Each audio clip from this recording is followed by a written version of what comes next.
Ô Miro, pesquisas. Hoje vai sair o IPEC. Podemos acreditar nessa pesquisa de hoje? Porque foi complicado o que no Brasil, quer dizer, o Bolsonaro 6 pontos à frente do querido ali decantado durante muito tempo, né? O que você acha disso? O que você acha que a crítica que a gente tem de fazer com as pesquisas e como lidar com esse dado que agora a gente vai transitar um pouco no escuro, né? Ou não? Então, os bolsonaristas estão fazendo já toda uma onda contra os institutos de pesquisa. Estão até falando em CPI para as pesquisas. A pesquisa é um instrumento, né? É um instrumento que registra momento, registra, né? É uma foto, não é um filme, né? Só no acúmulo é que você vai ter um filme, né? A pesquisa, quando gera muita polêmica, mas me dá a impressão seguinte: a pesquisa, por exemplo, no número na possibilidade de resolver a eleição no primeiro turno, as pesquisas acertaram. Tanto é que faltou 1,5% para o Lula resolver no primeiro turno. Faltou 1,5%. Estava na margem de erro. Então acertaram. Havia realmente possibilidade de resolver no primeiro turno. Na intenção de votos do Lula, também, no geral, as pesquisas acertaram, né? Alguns davam 47, outros davam 48, 49, o IPEC foi o que deu um pouco mais, deu 51, o Datafolha deu 50, tá tudo na margem de erro. Lula teve 48,5. Aonde é que erraram? Erraram, aí sim, na votação do Bolsonaro, ou seja, houve um voto útil para o Bolsonaro. Tudo que estava com a Tebet, que seria um voto mais conservador, se deslocou para o Bolsonaro, já.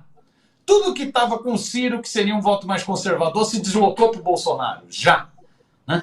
No primeiro turno, né? Então, aí houve um erro.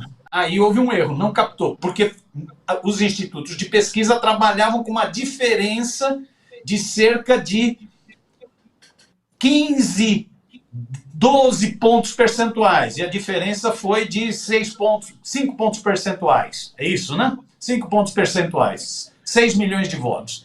Então, houve um erro, né, no calcular a distância. Acertou que o percentual do Lula, errou no percentual do Bolsonaro, tanto é que encurtou a distância. Então, aí houve um erro. Não captou. Não captou principalmente na região sudeste. Principalmente na região sudeste. O problema se deu em São Paulo, Rio de Janeiro e Minas. Tanto que o Tarcísio também surpreendeu, né?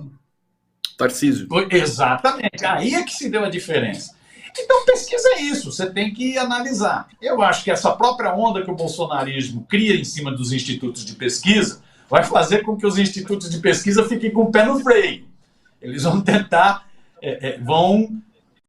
aliviar para o Bolsonaro. Porque é uma onda, né, que os bolsonaristas estão criando. Agora, vamos ver. Eu acho, viu, Conde? Eu acho que tem isso. O que a eleição no primeiro turno mostrou? Quem foi o grande vitorioso na eleição no primeiro turno? Isso é a disputa de narrativa que está sendo feita na sociedade. O grande vitorioso na eleição no primeiro turno se chama Luiz Inácio Lula da Silva. Luiz Inácio Lula da Silva teve 6 milhões de votos a mais do que um presidente que faz um monte de falcatrua com a caneta. Luiz Inácio Lula da Silva teve 6 milhões de votos a mais de um presidente que tem o apoio de empresários que fazem assédio moral, assédio eleitoral nas empresas. Teve 6 milhões de votos a mais de um presidente que tem o apoio dos agrotrogloditas. Ou seja, o Lula foi o grande vitorioso. Quem foi o grande derrotado? O Bolsonaro. O Bolsonaro não disse que ia ter 60% dos votos? Ele teve 60% de rejeição, não de voto.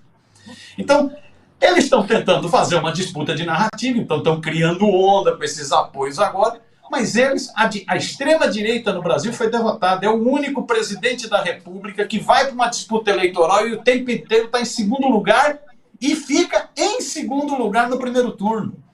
Isso não existe na história da democratização brasileira. Então, eu acho que essa é a disputa que está sendo feita.